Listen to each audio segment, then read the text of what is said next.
background, I will start my lecture because everybody knows how is the scenario of diabetic food in India, how it has evolved over the year. So in 2006, we established a diabetic food center in a government setup, thanks to some motivation which came from the colleagues who were literally neglecting the diabetic food management.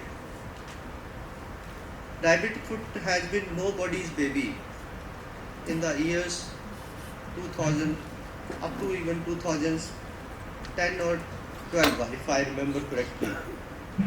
Then it has become a very favorite baby of everyone. After that, some people, Diabetic Food Society of India, they took up the initiative to establish a dedicated association for this, and the major change has come because industry jumped into it. So most of the people who took up diabetic food as management, they are probably somewhere industry driven also.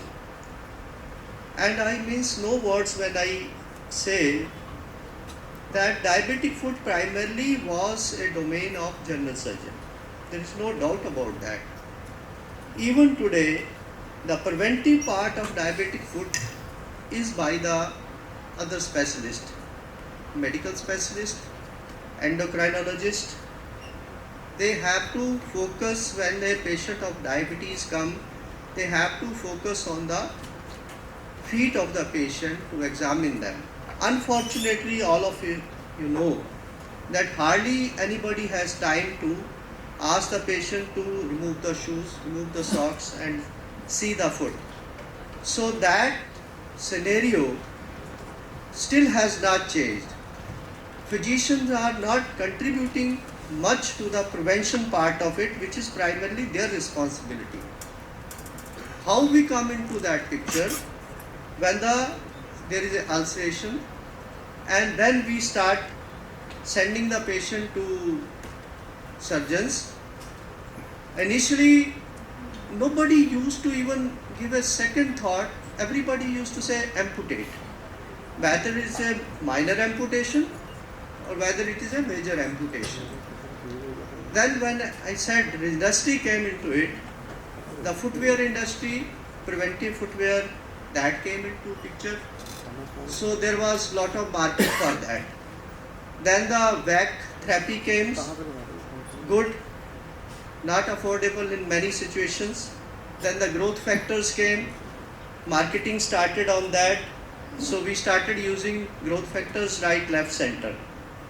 Then so many other techniques like stem cells and all those, they have come into this. So with this background, I will just want to sensitize you about the epidemiology. When we say epidemiology, it actually was a first lecture in the morning today, just because Dr. Ravul has given me this opportunity to be a guest of honor also. So with the change of program of chief guest, I had to also reschedule my lecture. By this time, you must have been told about certain figures. So may I have the first slide, please? I am supposed to change or you will change?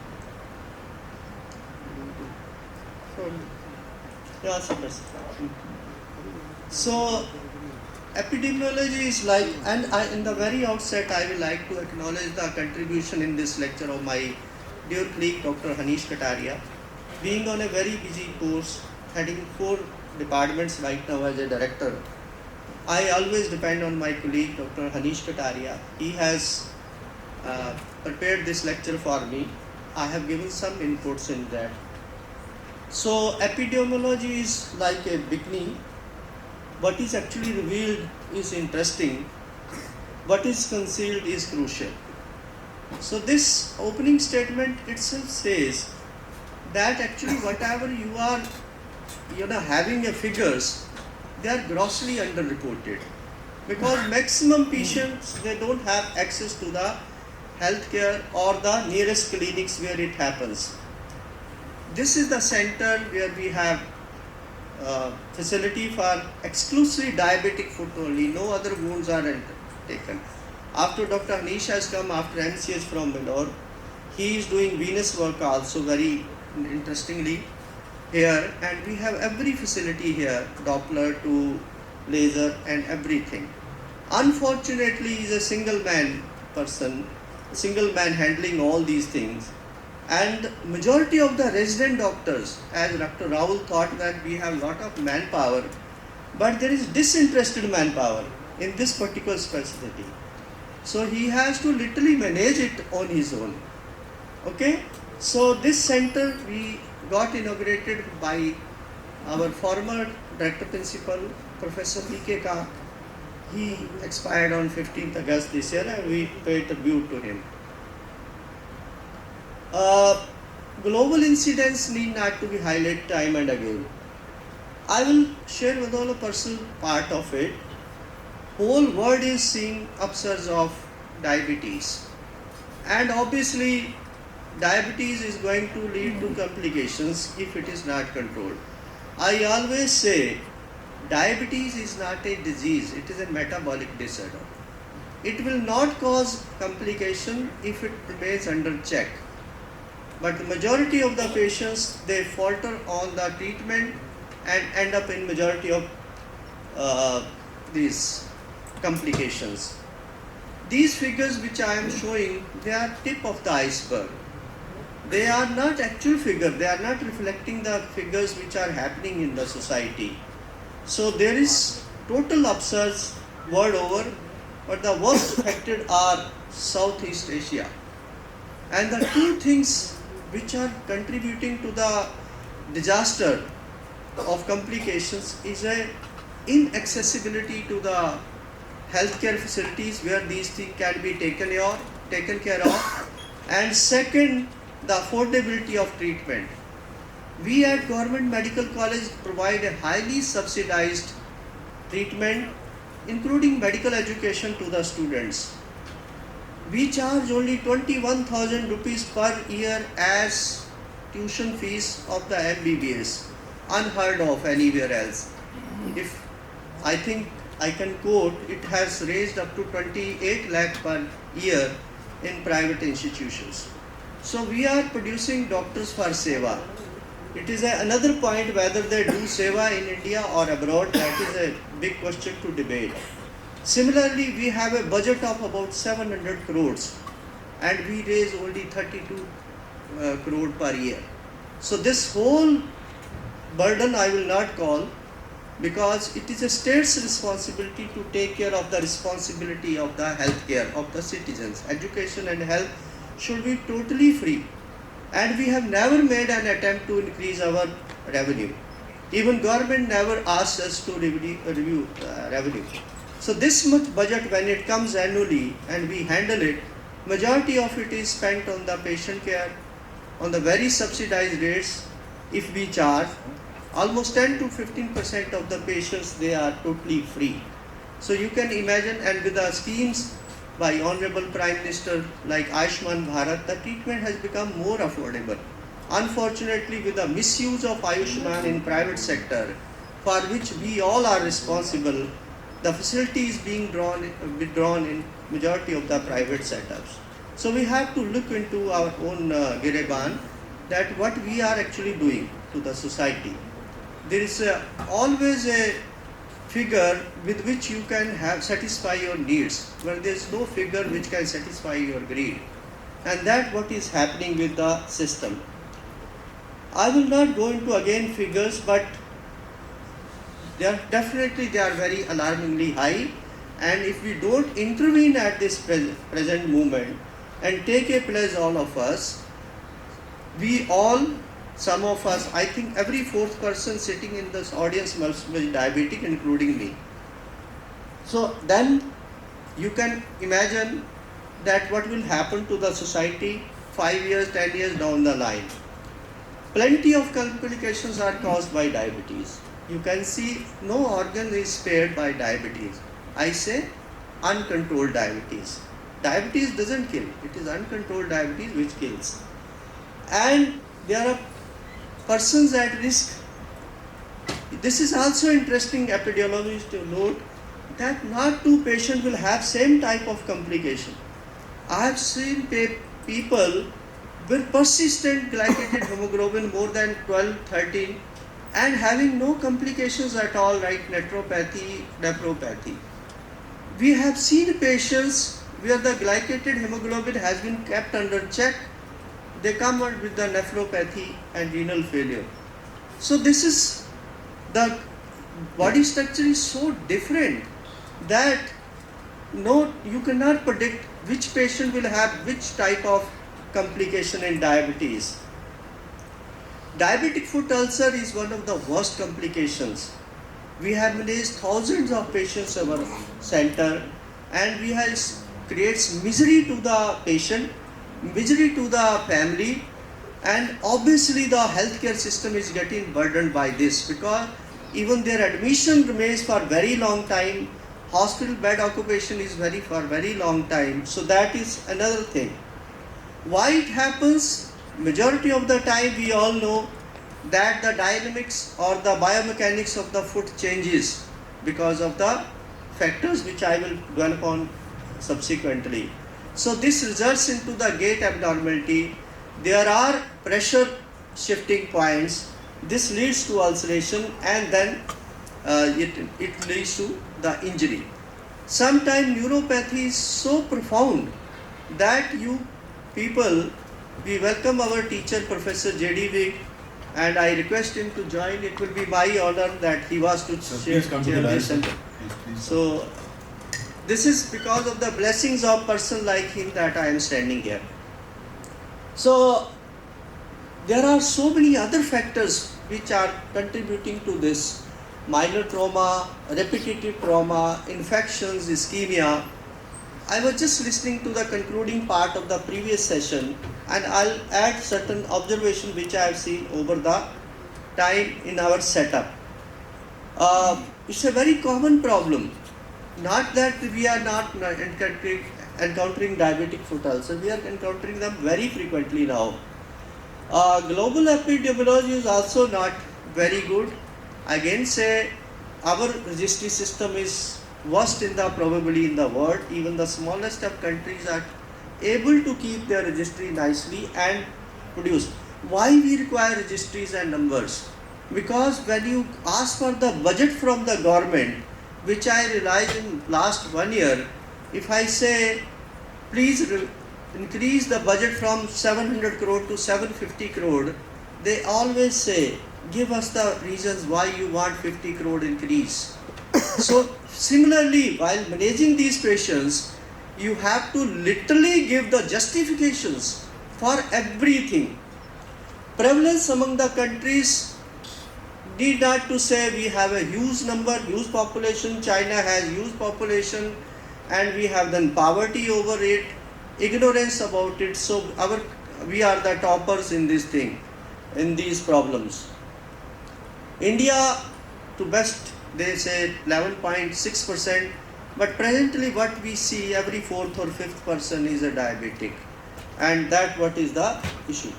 Now it has been seen again from this slide that it is the black people, Hispanic people, or again that indicates that people coming from the low socioeconomic status, they end into this. I will skip the slides because I usually will not exceed my time, but I'll come sex and gender. Most of the time we say females is a better gender than male, and I agree to that. If I don't agree, I cannot enter my home also. But this fact is very clear. Diabetes is attacking more males than the females.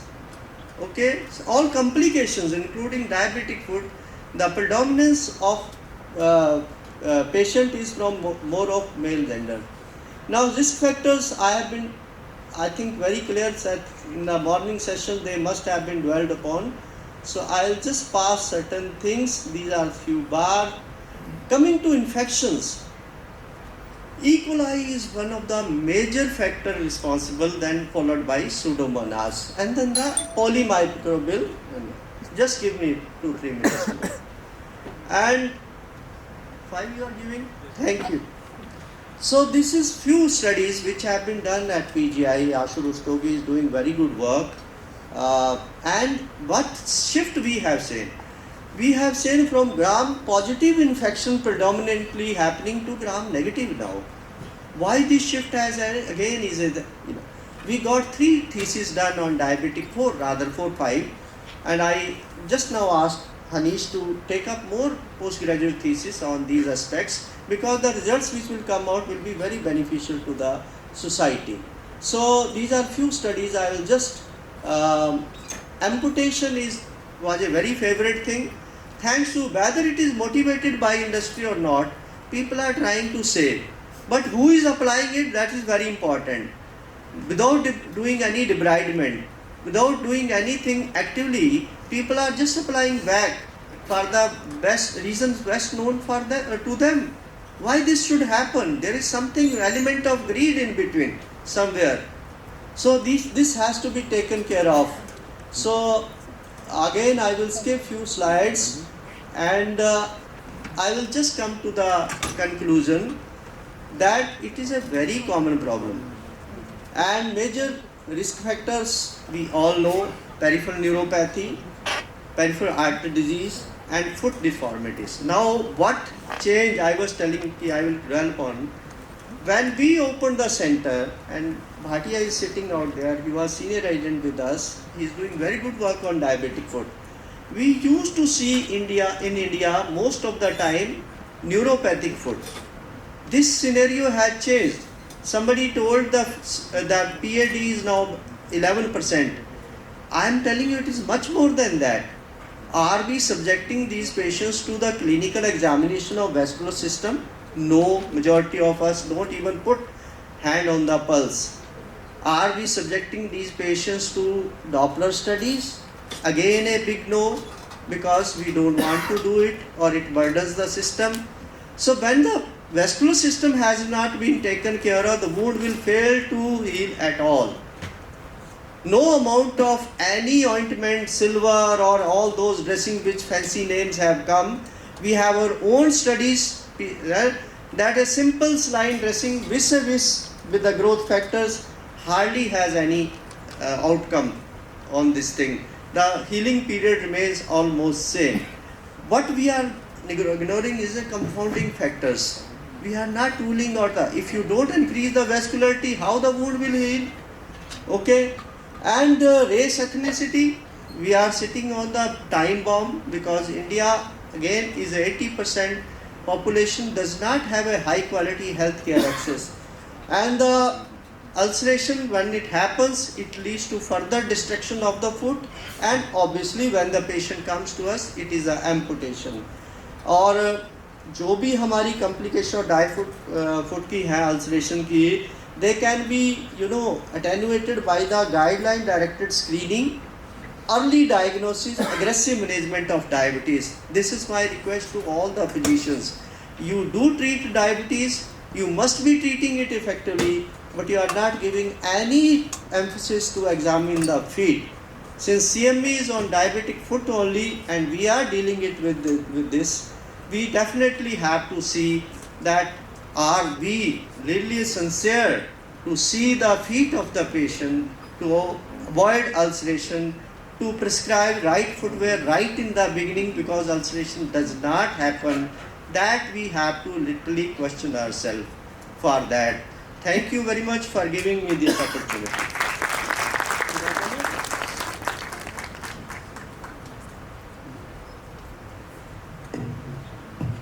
We really need to thank you, sir, for allowing us to use this auditorium for doing the CME, because in city we have very few auditoriums which are so huge, which can take up 600 to 700 people. Thank you, sir.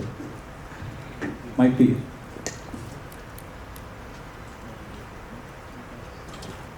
Thank you, Dr. Atri, for enlightening us about the epidemiology of diabetic foot. I think we can have questions in the end. We come on to the next speaker. offloading techniques to prevent pressure sores. Dr. Bharat Kotal.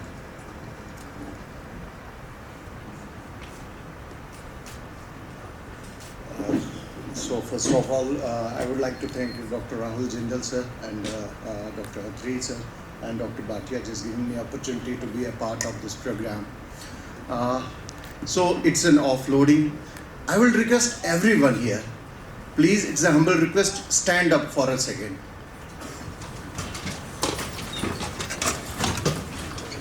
So we would like to just have an on 1 feet and we will just raise the 1 feet above. See, it is possible? For some time. Sometime. Balance. Thank you. You can sit now. I was trying to offload you at the same time also. Seeing the significance of the amputation, if the patient having an amputated foot, so what is going to happen here? So this talk is about the offloading in diabetes and peak plantar pressure redistribution. I will try to maximum just make it more interactive in place of in monotonous. You have gotten color strips. One person is giving you the color strips. Whenever we are just having an interactive, I will not say it's the questions, it's a problem. Then we can just talk about the solution.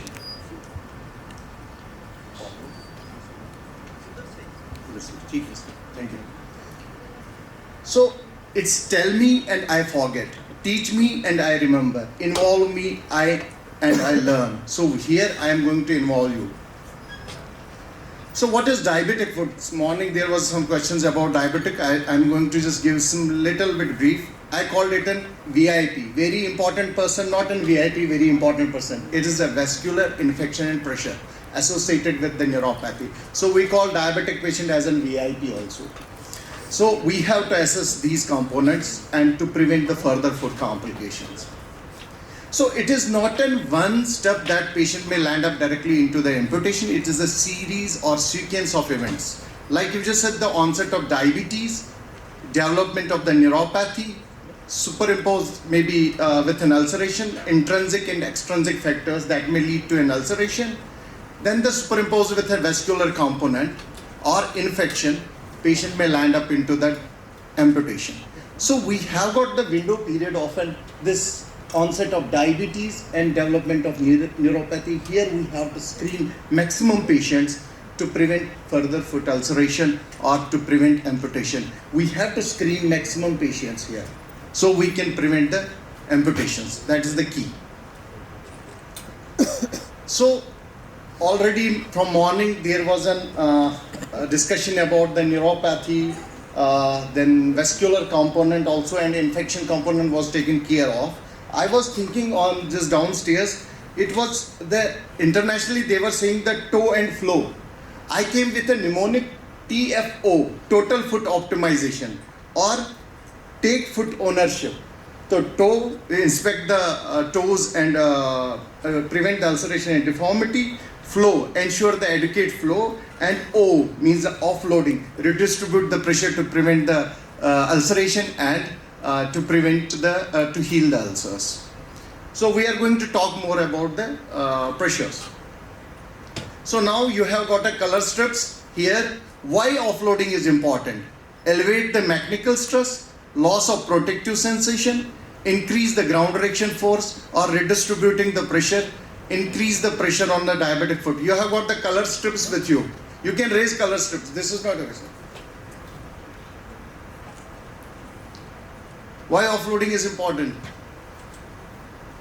Small color strips, I think.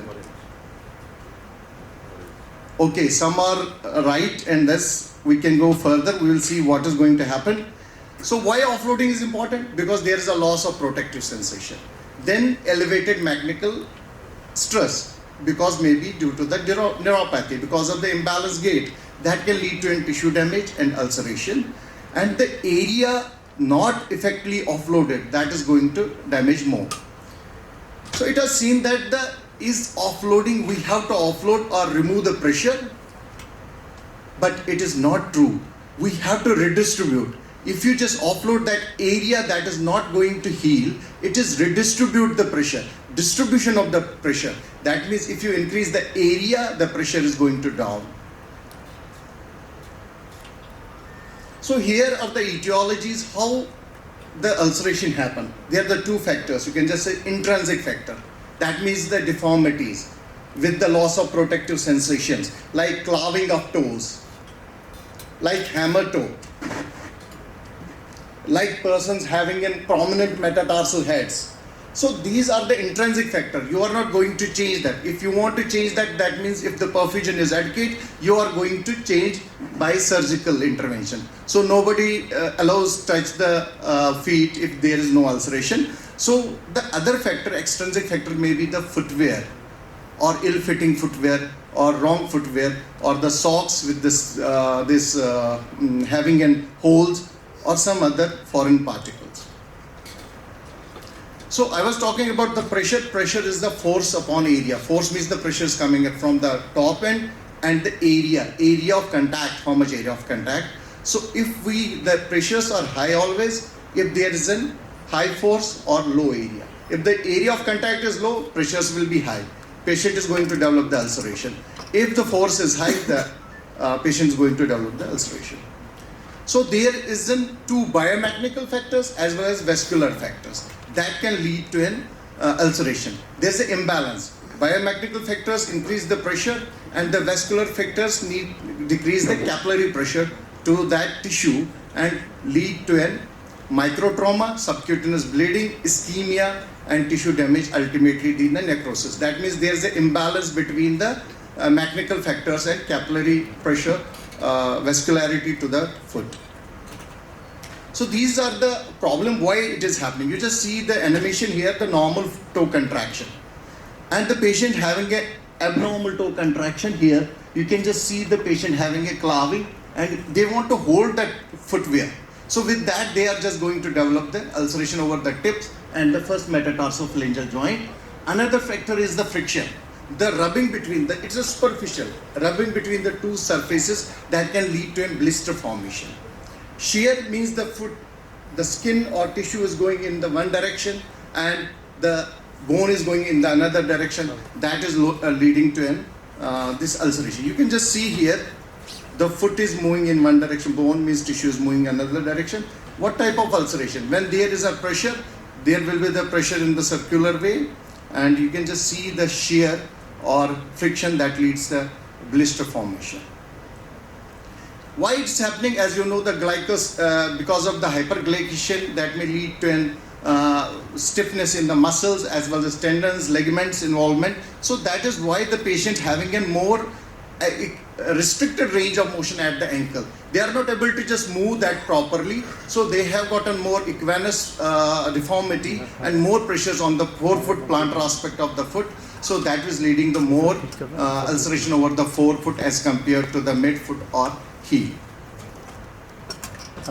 So we have to check the range of motion. So range of motion is important. You can check at the ankle as well as the hallux to simply test the patient is having an appropriate range of motion. If appropriate range of motion, that means the chances of ulceration may be less. If the range of motion is restricted, chances of ulceration is high.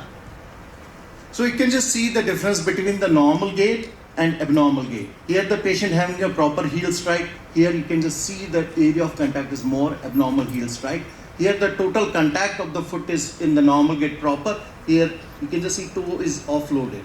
Toe is on the above. So more of the area is less. So that is going to create more ulceration. And toe of phase is delayed. When toe of phase is delayed, that means more pressure and for the more time that forefoot will be just landed on the ground. That is going to create the problem. So whenever you just see how we can just differentiate the simple thing when the ulcer comes to you, the patients who are having a circular ulcers on the plantar aspect of the foot, they are mostly due to the pressure. So they are due to the systole force. We will call it more on the pressure. And the shear forces are always transverse or frontal. When we move the foot in the frontal way, or sometimes our footwear is not proper fitted, we can go on the transverse way. That can lead to shear blisters or some hemorrhagic blister formation. Friction may lead to a simple fluid-filled blister, but the friction may lead to a hemorrhagic fluid blister. These are the circular. I was talking about the circular. So mostly they are of pressure. So what's your advice now then? How many of you are just doing we provided him the total contact cast, providing the total contact cast, that wound is healed only within the 6 weeks. So treat the underlying cause. If it's a vascular component, vascular. If it's an infection, treat the infection. If it is the pressure, you have to treat the pressure. Treat the underlying cause. That is the main message here. So how many of you think the gold standard of plantar pressure redistribution is a removal cast walker knee high, orthopedic plaster of Paris, removable cast walker ankle high, total contact cast, deep toed shoes or custom orthotics? Raise your strips now. I will see all gold standard of plantar pressure redistribution. It is total contact cast, which I was just talking previously. The total contact cast is the gold standard, so maximum healing is around 85% to 90% to the patients. But definitely you should be more trained to see how to apply it, taking into consideration. How it works, you can just see through this animation, it redistributes the pressure laterally, anteriorly, posteriorly. And with that, there is an interface between the cast and the foot. That interface reduces the ground reaction force, so that is why the healing is so fast while using the total contact cast. Definitely perfusion should be taken into consideration. The cornerstone is for the prevention, we have to use an diabetic footwear or customized orthotic. It will act as a helmets for the feet. And when there is an ulcer, definitely you have to use only offloading. No footwear, no orthotic. That means offloading is for the healing the wounds, and prevention we have to use in footwear or orthotics. Deadly combination, foot deformity, loss of protective sensation, inadequate footwear, tissue damage and ulceration. But foot deformity we are not able to change. Loss of protective sensation we are not able to change. That means inadequate footwear. So we can just make a more emphasis, ensure that the patient is wearing the proper footwear to prevent further ulceration and amputation. It has seen that 75% of patients in developing countries develop ulceration due to the ill-fitting footwear. So there is still confusion. What to use, when to use, where to use. Some are saying that what type of footwear they have to use. We came up with this enabler. I think the time is less, so we can provide this enabler to you. It is going to publish, already accepted. It's going to publish in January by Advances in Skin and Wound Care. We have just on the evidence base, we have created this enabler on the basis of risk. Group A and Group B. Group A, where the no ulceration, what type of footwear or offloading you can just give. And Group B, that is having an high risk foot or ulceration, that can be just given these type of offloading as per the recommendation 1, 2 and 3. So sometimes when the patient having the heel ulcer, what is the problem with this patient? He is walking. Do you think he is walking properly? Is it right way to give a offloading? Because I have seen some people are just giving the heel offloading, but it is not counterbalanced to the other. He is going to develop the other problems. His knee is in flexion also. I try to avoid giving this type of offloading to these patients because they are just going to develop the other problems with the knee osteoarthritis and the hip problems. So otherwise you have to balance it and give it the patients who are just younger, not an older, and try to them to just walk in like that with the swing gait. Swing gait, by that they will not develop any problem. At the same time we have to balance that. Rest of the maximum stories will tell by your patient's footwear. If you just see his footwear and take away the insoles and orthotic, you just see wear and tear, how the foot is just inside, because overpronation or overspination, maximum story, you don't need a pediobarograph or something. Story shoes tells the maximum story. So at what stage we needed to develop the this diabetic fitted shoes? At what stage? Your color strips. We are missing your color strips.